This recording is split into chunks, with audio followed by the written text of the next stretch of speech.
김은정 집사님이 기도 중에도 얘기했듯이 만일 우리가 우크라이나에 살고 있다면 혹은 우리가 팔레스타인에 살고 있다면 이렇게 편안히 또 평화롭게 앉아서 예배하지는 못할 것입니다.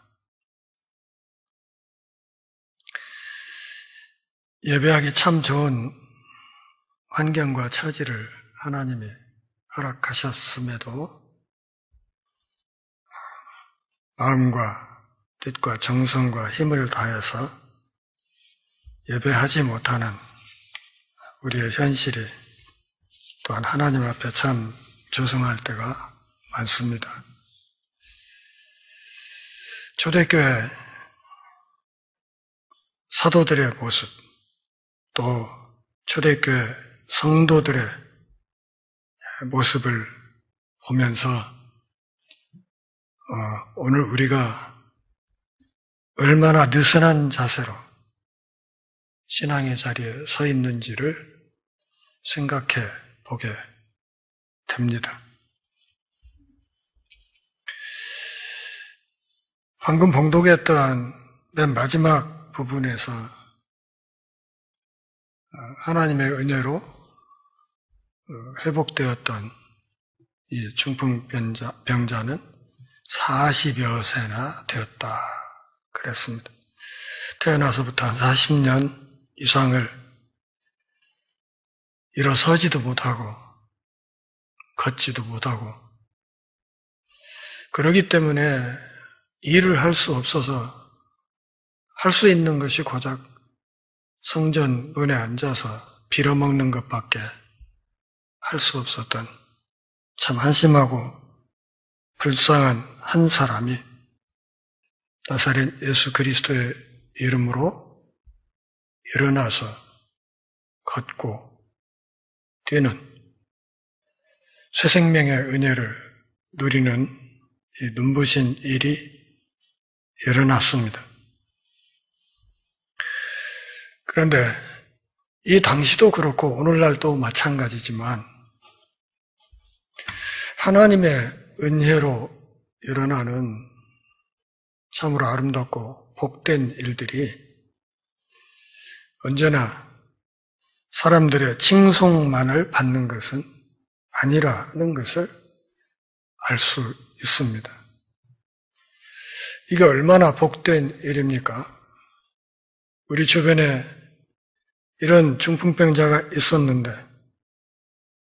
나이 40이 넘은 무렵에야 활달하게 일어나서 걷고 뛰고 새로운 삶의 길을 걷게 되었다고 할 때 이 일은 사실은 주변의 모든 사람들이 다 나서서 내 일처럼 기뻐하고 축하하고 축복하고 할 수만 있다면 큰 잔치라도 벌여서 이 일을 기념하고 또 하나님께 감사하고 그렇게 해야 될 일임에도 불구하고 이 일을 아주 좋지 않은 시각으로 보는 사람들이 있었다는 것이지요.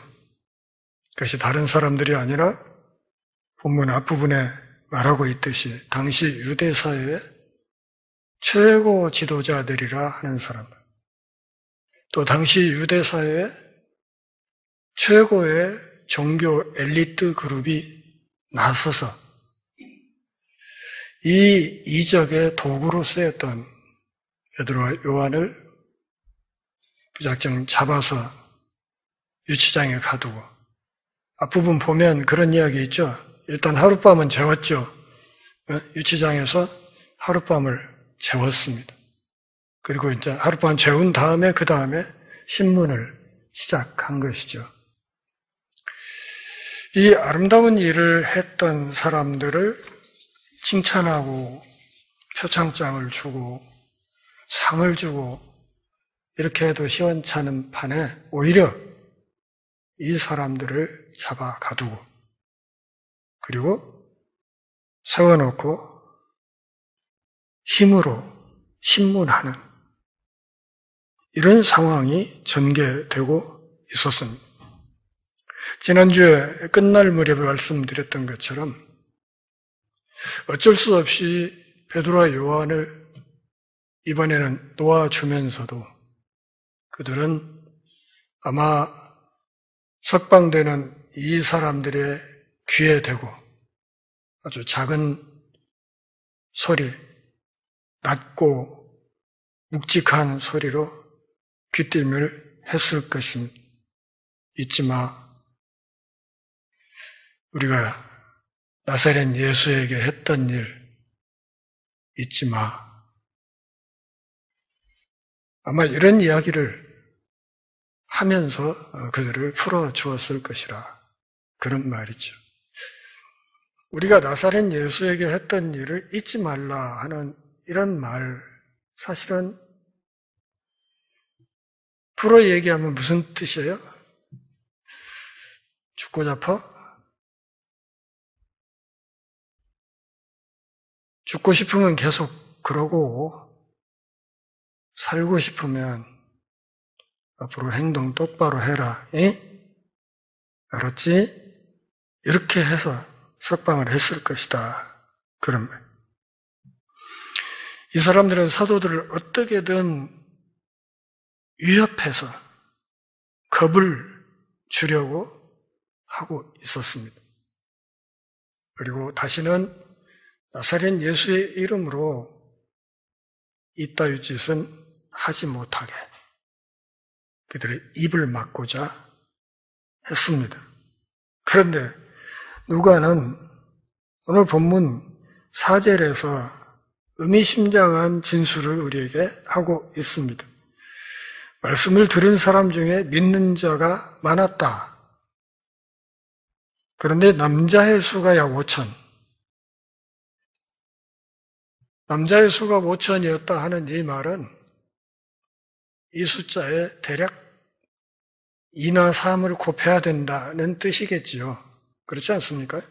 당시 여자들은 사람 숫자에서 세지 않았기 때문에 또 어린이들도 숫자에서 제외되었기 때문에 대략 유대인 남성의 숫자가 5,000명 그랬다면 거기에 곱하기 2나 3은 좀 해야 현실적인 숫자가 되는 거예요. 그냥 5,000이라고 합시다. 그런데 저 앞에 우리가 다뤘던 2장 41절을 보면 그 말을 받은 사람들은 세례를 받았는데 이날에 신도의 수가 3,000이나 다하더라 그랬습니다. 여기도 역시 남자들이라는 말은 없지만 당시 관행으로 볼 때 이 숫자 역시 남자들 외에 여자들과 어린이들은 빠진 숫자였다고 주장할 수 있겠습니다. 그냥 3,000이라고 하고 어쨌든 지금 이 2장 41절 이 상황으로부터 현재 이 베드로를 비롯한 사도가 이렇게 갇혀서 신문을 받던 이 시점까지 대략 한 2주 정도의 시간이 흘렀던 것으로 보이는데 약 2주 정도의 시간이 흐르는 이 사이에 사람들이 5,000명이 되었다는 것이죠.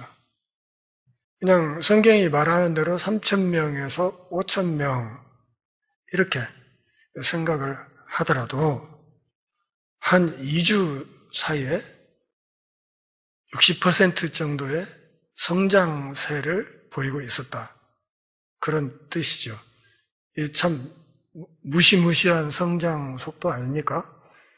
한 2주 사이에 전체 규모가 60% 정도가 더 커졌다는 이야기입니다. 어쩌면 이런 흐름이 당시 유대교 지도자들에게 상당한 위협으로 느껴졌을 수도 있습니다. 기독교 복음이 가지고 있는 이 아름다운 사상, 그리고 이 거룩한 생각들은 끊임없이 번창하면서 그리고 각종 문화에 스며들게 되어 있습니다. 세상이 가지고 있는 어떤 힘으로 잠시 동안 그것을 억누르거나 또 그것의 성장을 일시적으로 늦출 수는 있습니다.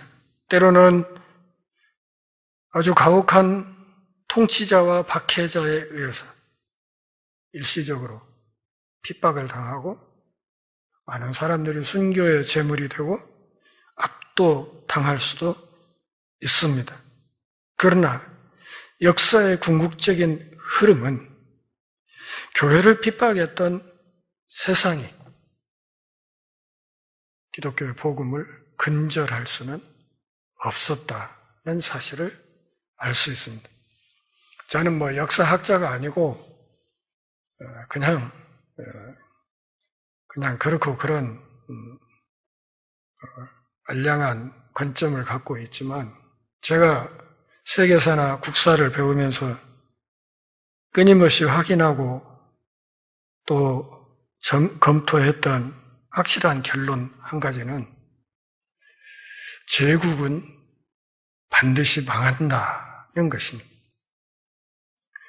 로마의 악한 황제들이 얼마나 기독교인들을 많이 핍박했고 또 얼마나 많은 순교자들이 나왔는지 우리가 잘 알고 있습니다. 근데 결과적으로 로마가 기독교를 엎었습니까? 아니면 기독교가 로마를 엎었습니까? 기독교가 로마를 엎었습니다. 물론 로마의 국교로 기독교가 되기 시작하면서부터 기독교가 부패하기 시작한 것도 사실이에요. 그러나 역사적인 교훈은 교회를 핍박했던 로마 제국은 망했지만 우리가 믿는 기독교의 복음은 망하지 않았다. 오히려 그 세력이 더 커져서 오늘 극동아시아 한반도 남쪽에 있는 오늘 우리 앞에까지 이 복음이 도달해 있다.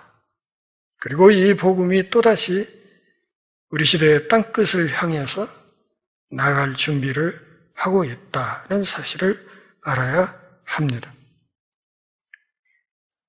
그런 점에서 지구촌에 망하지 않은 제국이 없었다는 점에서 저는 이스라엘과 미국이 이미 망하는 길에 접어들었다.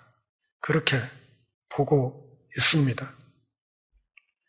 미국이 제국주의적인 본색을 세계 곳곳에서 드러내고 있고 20세기, 21세기의 수많은 전쟁의 배후에는 언제나 미국이 있었다는 사실을 알아야 합니다. 미국이 일으킨 전쟁도 많고 대리전을 시키도록 했던 전쟁도 많고 지금도 이스라엘의 배후에는 미국이 있습니다.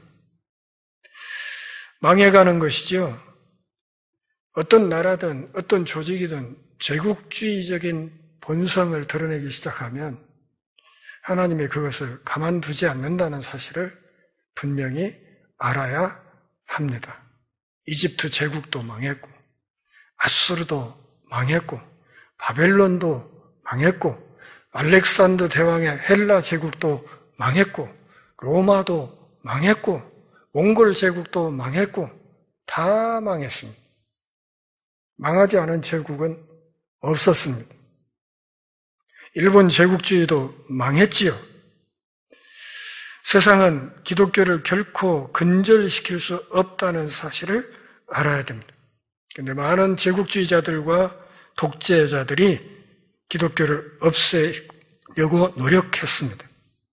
우리가 계속해서 살펴볼 이 사도행전에서도 앞으로 우리의 교회 역사에서도 발견할 수 있고 또 우리 시대에도 곳곳에서 발견할 수 있는 명확한 사실은 교회가 압제를 받을수록 복음이 더 많이 전파된다는 것입니다. 문제는 교회가 교회로서의 본질을 제대로 유지하고 있느냐 하는 것입니다. 지금 우리들의 교회는 세상의 박해와 압제 때문에 무너진다기보다는 우리 스스로가 망해가는 흐름도 있는 것을 부정할 수 없습니다. 저는 가끔 지난 사람들에게 그런 이야기를 했습니다. 이미 대한민국에서 개독교와 기독교는 갈라졌다. 그렇게 이야기를 자주 했습니다. 참 교회는 예수님 오시는 날까지 결코 망하지 않겠으나 개독교는 빨리 망해야 하고 그것이 참 교회가 부흥하는 지름길이 된다. 저는 그렇게 생각을 하고 있습니다. 중요한 것은 전주 열린문교회가 참 교회인가 하는 것이지요. 내가 참 신자인가? 내가 참 기독교인인가? 아니면 개독교인인가? 그것이 사실은 정말 중요한 것입니다. 순교자였던 저스틴은 이렇게 말했습니다. 순교자의 피는 교회의 씨앗이다. 그리고 그의 말대로 수많은 순교자들의 피를 바탕으로 이 땅 곳곳에서 복음의 아름다운 싹이 돋고 꽃이 피고 수많은 열매를 맺었습니다. 그리고 그 많은 열매들 가운데 하나가 오늘 이곳에 있는 우리들이라고 말할 수 있겠습니다. 우리나라에 복음이 처음 들어오던 시기에도 얼마나 많은 우리 선배들이 목숨 걸고 이 복음을 지켰는지 모릅니다. 수많은 순교자들의 이름이 우리 머릿속에 있습니다. 그들이 목숨 걸고 그 복음을 지켜준 덕분에 오늘 우리가 이곳에 하나님의 백성이 되어서 예배하고 있는 것입니다. 그렇다면 오늘 우리가 뿌리는 씨앗은 우리 후세대 또 우리 후손들에게 과연 어떤 꽃이 피고 어떤 열매를 맺을 수 있을 것인지를 깊이 돌아볼 필요가 있습니다. 세상이 갖고 있는 세속의 무지막지한 권력을 가지고 사도들을 공격할 때 사도들이 마냥 그냥 당하고만 있었던 것은 아니라는 것을 오늘 우리 본문에서 확인할 수 있습니다. 지금부터는 기독교의 역공, 다시 말하면 사도 베드로의 간증에 대해서 살펴보려고 합니다. 너 죽을 줄 알아? 예수에게 우리가 했던 거 잊지 마. 까딱하면 너도 그렇게 될 수 있어. 이런 협박이 왔을 때 애뜨거라. 다시는 그런 짓 말아야지. 아이고 하룻밤 유치장에서 자보니까 그 장난이 아니더구만. 이러고 꼬리 내리고 물러서 버린 것이 아니었다. 그런 말입니다.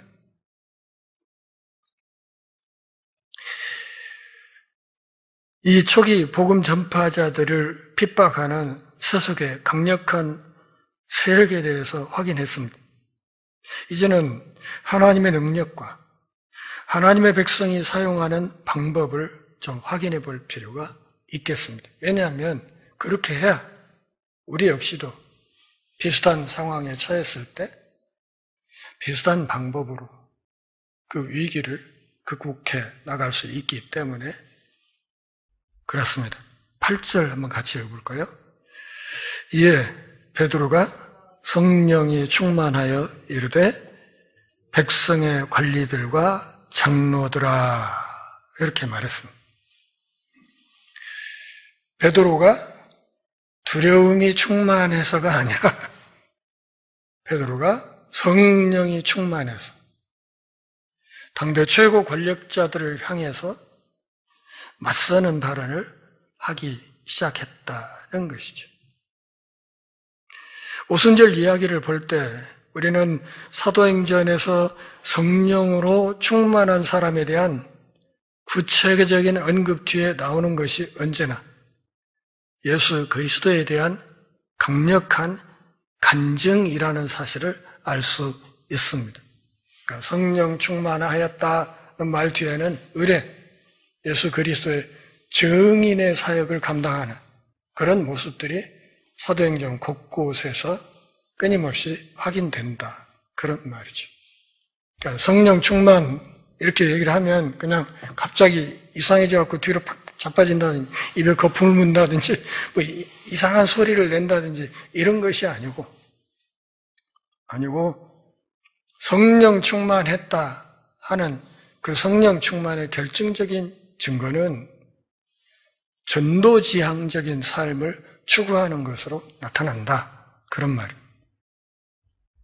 그러니까 우리가 전도한다는 것은 곧 그 이면에 그 사람을 통한 성령의 강력한 활동이 있다. 이렇게 말을 할 수 있겠습니다. 그렇다고 해서 저 용산역 앞에 있는 어떤 사람들처럼 그냥 메가폰 들고 길 가는 사람들 귀에다 대고 예수 천국 찬당 뭐 이런 거 하라는 게 아니에요.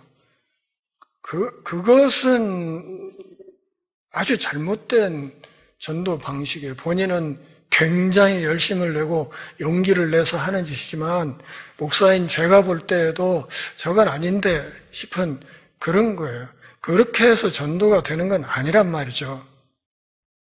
오히려 기독교에 대한 혐오감만 더 생기도록 부추기는 그런 악영향이 나타날 수도 있는 것입니다. 사람들은 성령으로 충만하면 예수님에 대해서 이야기하게 돼 있습니다. 예수님이 나의 구주시다. 그분이 나의 주님이시다. 내가 예수 믿기 전에는 말이요, 이랬걸랑? 근데 내가 예수님 그분을 만난 뒤로 내가 이렇게 살기 시작했다고? before, after에 대해서 명확하게 이야기를 하는 거예요. 나 예수 믿기 전에는 진짜 돈 좋아했거든? 아니면, 나 진짜 술 좋아하고, 노름 좋아하고, 그랬는데, 내가 예수님 그 양반 만난 뒤로 내가 이렇게 변했다니까? 이게 사실은 제대로 된 간증이고, 아울러서 그것이 자신의 삶을 변화시킨 자기 삶의 구주이자 주인이 되신 분을 사람들에게 홍보하는 올바른 자세다. 그런 말이에요. 저는 내가 갑자기 이름이 생각 안 나서 그 도끼로 사람 12명 찍어 죽인 사람 이름이 뭐였죠? 저는 갑자기 물으니까 생각 안 나죠? 내가 좀 이따 생각나면 얘기할게요. 혹시 권사님 알아요? 에? 모르겠어요? 다 같이 모른다고. 하여튼, 사람이 있어요. 내가 좀 이따 얘기할게요. 근데, 이 사람이,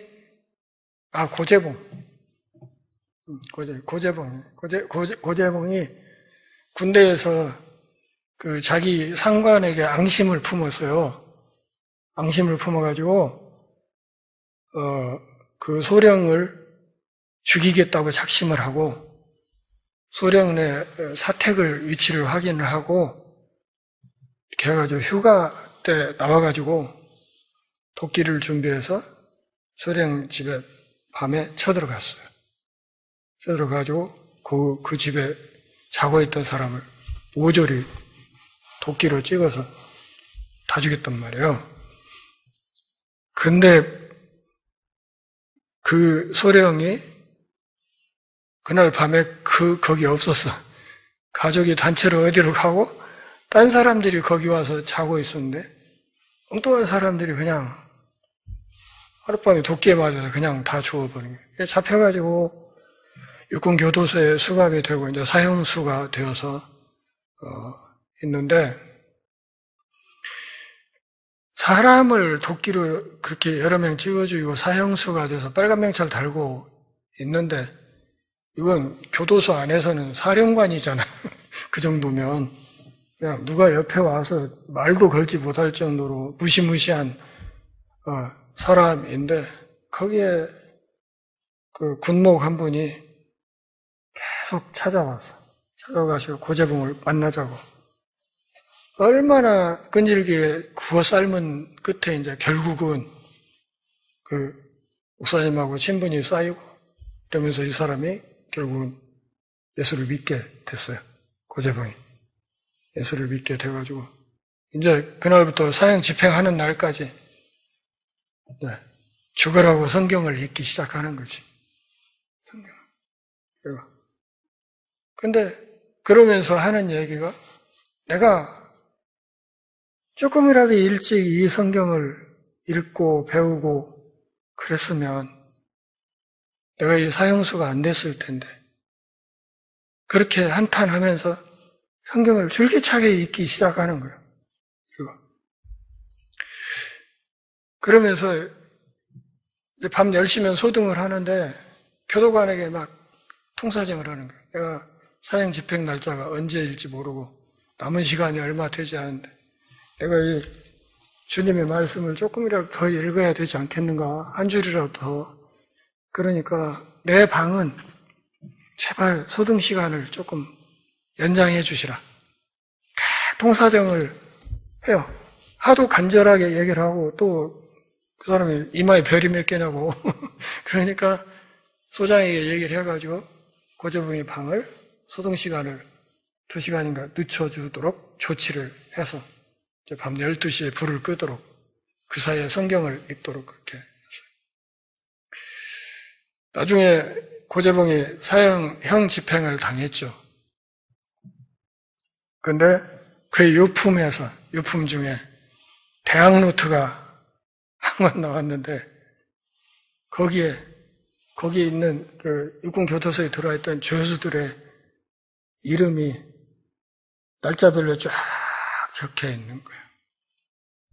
그게 뭐였는가 하니 고재봉이 전도했던 사람들 명단이었어요. 그래가지고 노트를 들고 다니면서 누구든 붙들고 예수 안 믿는다고 막 안지락 해놓고 자네 예수 믿어야 된다고 막 이렇게 하고 안 믿으면 안 돼 하고 막 눈을 부르뜨면 그 앞에서 쫄아가지고 예 믿을게요. 그럼 여기 서명이요. 해가지고 그렇게 한 것이 고재봉이 세상을 떠난 뒤에 그 숫자가 2,000명이었다는 거죠. 여러분 지금까지 살아오면서 2,000명 전도 해봤습니까? 하나님이 사람을 쓰시는 방법이 그러하다는 것이죠.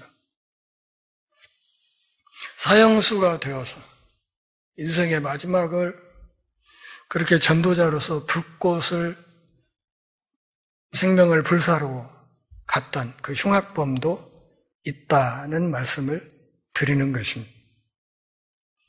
그렇게 해서 예수를 믿고 교도소 내에서 전도에 힘썼던 고재봉이 성령 충만했을까요? 안 했을까요? 응?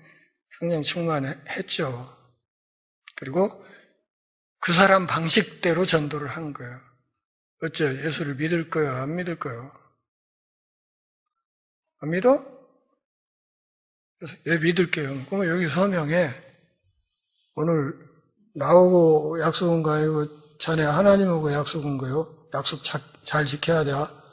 서명했어? 이렇게 해서 저거는 명단이 2,000명이 넘었다. 그런 얘기입니다.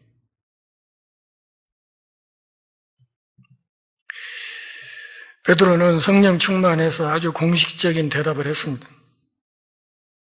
그는 안진뱅이를 고친 기적으로부터 비롯된 이 사건 때문에 체포당해서 하룻밤을 옥살이를 했고 그리고 그 다음 날부터 당시 최고 권세자들 앞에서 신문을 받으며 시달리기 시작했습니다.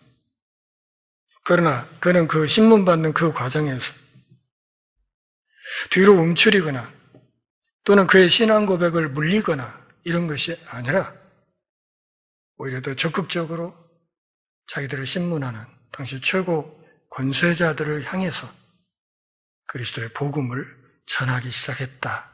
그런 얘기입니다. 우리 선배들이 참 멋진 사람들이 많지 않습니까?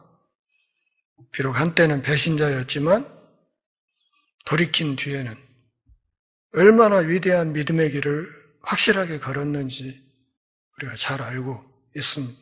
베드로도 역시 순교했다는 사실을 우리가 잘 알고 있지 않습니까? 8절부터 10절까지 같이 한번 읽어볼까요? 이에 베드로가 성령이 충만하여 이르되 백성의 관리들과 장로들아 만일 병자에게 행한 착한 일에 대하여 이 사람이 어떻게 구원을 받았느냐고 오늘 우리에게 질문한다면 너희와 모든 이스라엘 백성들은 알라 너희가 십자가에 못 박고 하나님이 죽은 자 가운데서 살리신 나사렛 예수 그리스도의 이름으로 이 사람이 건강하게 되어 너희 앞에 섰느니라. 아멘.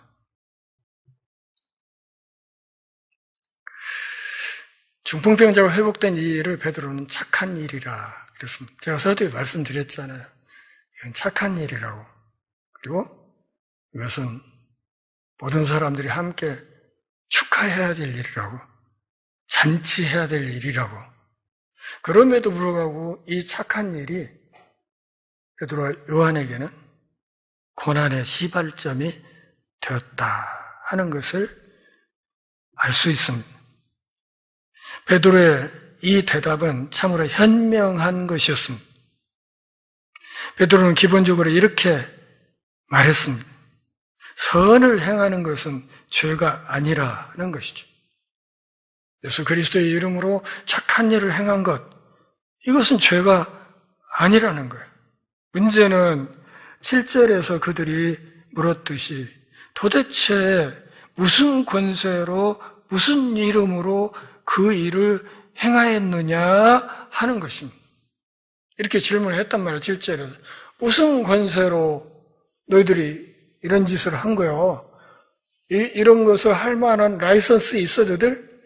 자격증이 있냐고? 랍비 학교 다닌 적이 있어? 이렇게 물었을 때 거기에 대한 답을 지금 베드로가 오늘 본문에서 하고 있는 것입니다. 그 일이 나사렛 예수 그리스도의 이름으로 되었다는 사실을 여러분 알아야 됩니다. 이런 거죠.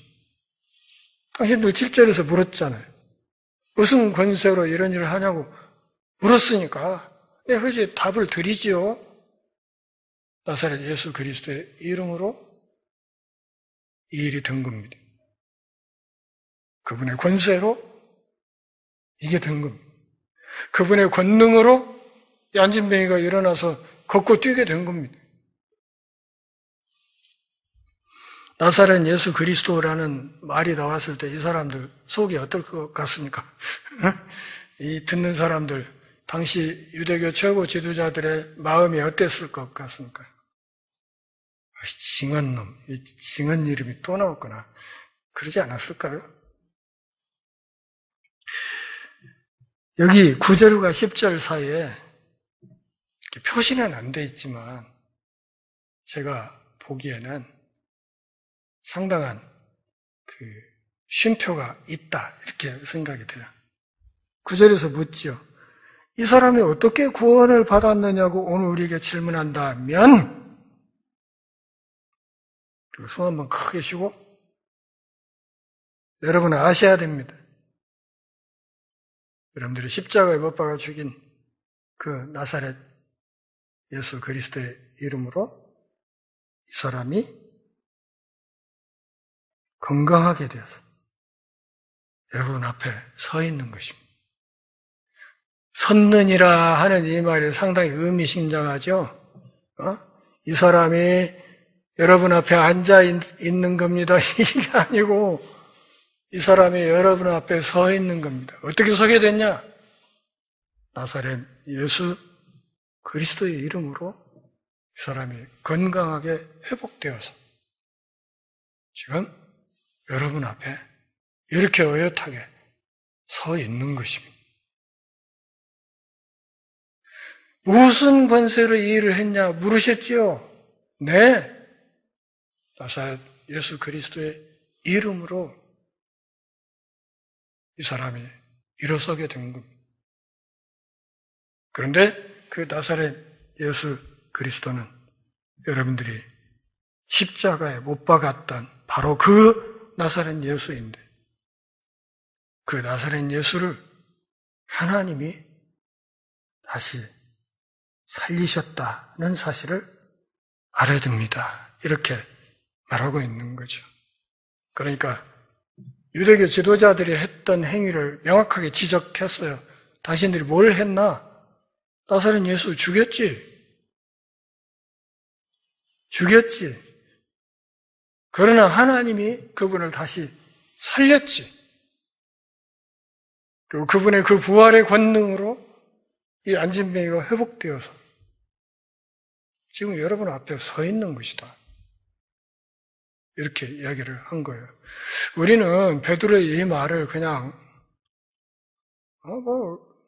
사실이 그러니까 그렇게 얘기를 하겠지 이렇게 생각을 하기 쉬운데, 여러분들이 이제 설교자의 입장에 서서 생각을 하면,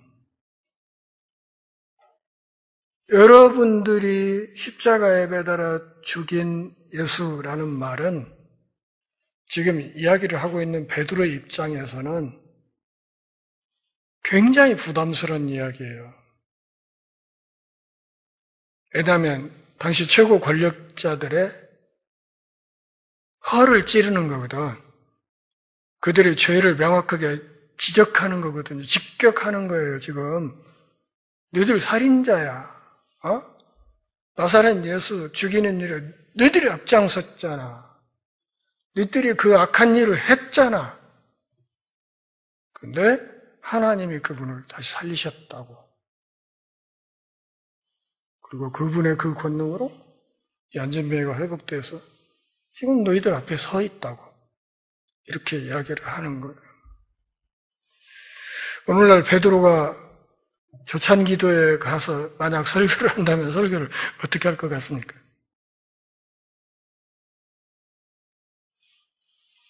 목사들이 하나님 앞에서, 오늘 본문에도 하나님 앞에서란 말이 있어요.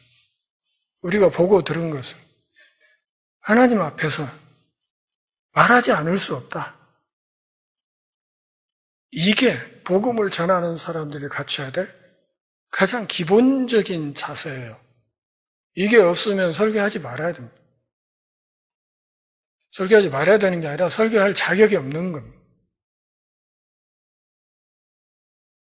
내가 보고 들은 것, 내가 가슴속에 갖고 있는 나의 확신, 그래서 내가 말을 하지 않을 수 없다. 이게 사도 베드로가 갖고 있었던 아주 확고한 사역자로서의 태도였다는 사실을 알아야 됩니다. 이게 얼마나 당당하고 멋진 자세인지 모릅니다. 우리 시대의 모든 목회자들이 이런 자세를 갖추고 살면 좋겠다는 생각을 늘 하고 있습니다. 여러분들이 물었지? 무슨 권세로, 무슨 이름으로 이런 일을 하였느냐 물었지? 내가 답을 줄게. 나사렛 예수 그리스도의 이름으로. 질문, 답변, 끝! 이거예요. 여러분들이 무슨 권세로 이 일을 했냐고 물었지요? 대답을 해드리죠. 나사렛 예수 그리스도의 이름으로. 그런데 그 나사렛 예수를 당신들이 죽였잖아. 근데 하나님이 다시 살렸잖아. 그래서 그 권능과 그 권세로 이 안진뱅이가 회복된 거잖아. 이 사람이 당신들 앞에 서 있잖아. 이게 도무지 부인할 수 없는 증거가, 물증이 있단 말이에요. 그것을 제시하면서 현 상황을 명확하게 설명하고 있는 것입니다. 예수님 당시에도 예수님이 행하셨던 수많은 이적들이 있었잖아요. 그거 부정 못했죠. 사람들이 부정할 수 없었어요. 예수님이 행하는 그 일들, 병자가 회복되고 하는 이런 증거들이 곳곳에 있으니까 그걸 부정할 수가 없었어요. 부정할 수 없기 때문에 나중에 어떻게 몰아갔어요? 나사렛 예수가 마귀의 힘을 빌어서 저 일을 하고 있다. 이렇게 한 거예요. 사탄의 힘을 빌어서 저런 일을 하고 있다. 일을 한 사실은, 일어난 일은 부정을 못하니까 그 일의 원천을 마귀의 행위로 그렇게 몰아간 거예요. 그래서 예수님이 경고했던 게 뭐예요? 나를 대적하는 건 용서받을 수 있는데 성령을 대적하는 죄는 절대 용서받지 못한다. 이 말씀은 내가 행하고 있는 이 일이 누구의 사역이라? 성령의 사역이라. 마귀의 사역이 아니라, 악령의 사역이 아니라 성령의 사역이다. 성령이 행하시는 그 거룩한 사역을 부정하는 것은 그 죄만큼은 절대 용서받지 못한다. 용서받지 못하는 죄가 있습니다. 그거. 성령을 대적하는. 교회를 허물고, 교회를 쪼개고 하는 그것도 성령을 대적하는 죄. 누구의 권세로 이 일을 했냐? 나사렛 예수의 그 권세로 이 사람이 회복되었다. 그래서 이 사람이 지금 여러분 앞에 서 있는 것이다. 우리도 우리의 선배 베드로 사도처럼 당당하고 담대한 믿음을 가지고 교회의 거룩한 사역을 방해하는 이 시대의 어두운 흐름과 맞서 싸울 수 있기를 바랍니다. 전주 열린문 교회가 이 복된 싸움에 하나님 나라 선봉에 서서 이 싸움을 성령 하나님과 더불어 아름답게 수행해 나갈 수 있기를 바랍니다. 기도하겠습니다. 하나님 아버지, 오늘 또 우리가 함께 모여서 경배하며 주의 말씀 들으며 신앙의 어깨를 다시 여미는 복 주셔서 고맙습니다. 우리 믿음의 선배들이 지녔던 그 확고한 신앙과 담대한 믿음, 그리고 복음을 기회 있는 대로 최선을 다해 전하는 그 용기를 오늘 우리도 갖게 하여 주시고, 복음을 전하라고 하나님이 우리 곁에 세워주신 많은 사람들에게 힘 닿는 대로 최선을 다해 그리스도의 복음을 전하는 전도자의 삶을 더 열심히 살게 도와주옵소서. 예수님의 이름으로 기도합니다. 아멘.